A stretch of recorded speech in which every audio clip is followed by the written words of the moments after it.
আসসালামু আলাইকুম বন্ধুরা, কেমন আছো? আশা করি সবাই ভালো আছো।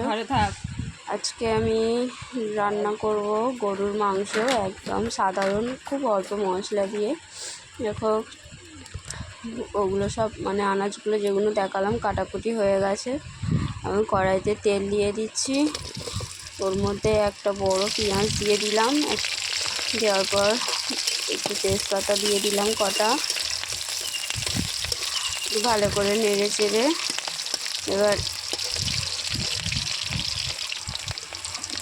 ওর মধ্যে গুঁড়ো মরিচ মানে গুঁড়ো ঝাল দিয়ে দেবো। তেলের উপরে ঝালটা দিলে তরকারির কালারটা ভালো আসে, দেখতে ভালো লাগে। একটু নেড়ে চেড়ে, বেশি নাড়াচাড়া করলে মানে বেশিক্ষণ তেলের উপর রাখলে ঝালগুলো পুড়ে যাবে, তরকারিটা কালো হয়ে যাবে। দেওয়ার সাথে সাথেই আমি মাংসগুলো ঢেলে দেবো, গরুর মাংসগুলো।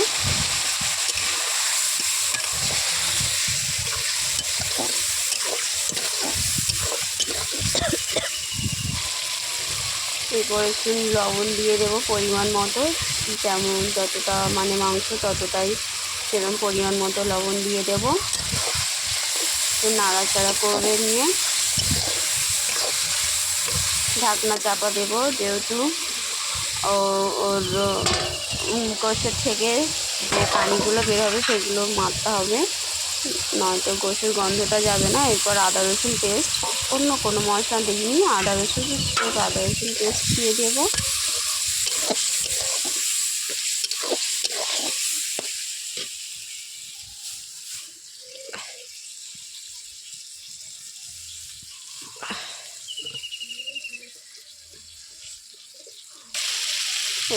কষানো হয়ে গেছে, আদা রসুন দিয়ে কষানো হয়ে গেছে। এরপর হলুদ দেবো, যেহেতু আগে আমি ঝাল দিয়ে রেখেছি, তেলের উপরে ঝাল দিয়েছিলাম, সেই জন্য আর ঝাল দেবো না, শুধু হলুদ দিয়ে দেবো।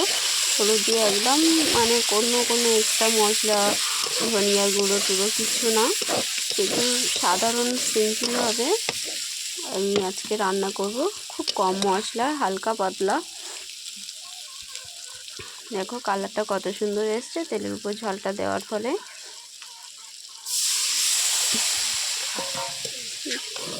এরপর একটু পানি দিয়ে কষিয়ে নেব।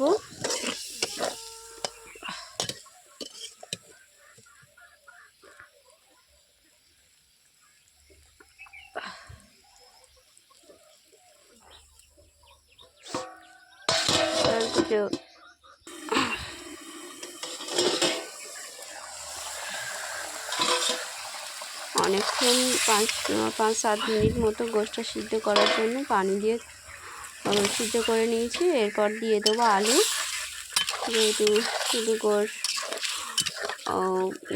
আর আলু রাঁধবো, সেই জন্য আলুটা দিয়ে দেবো, একটু ঝোল থাকায় দিয়ে দেবো, কারণ আলুগুলো তো সিদ্ধ হতে হবে।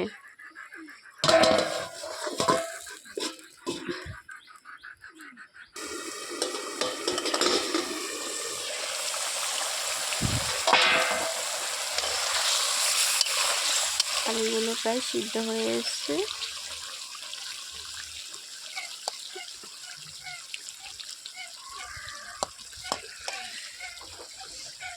এর উপর দিয়ে দেবো আমি টমেটো কুচি,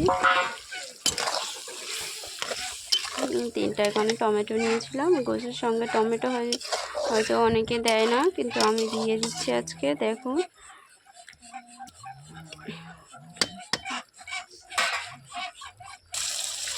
কি সুন্দর লাগছে দেখতে।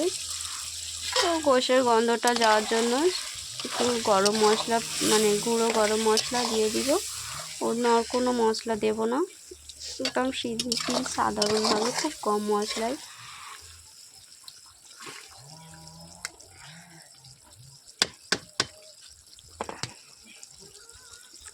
তরকারিটায় মানে যা ফ্লেভার আসছিল, যা সেন্ট আসছিল, ওয়াও কি সুন্দর লাগছে দেখুন।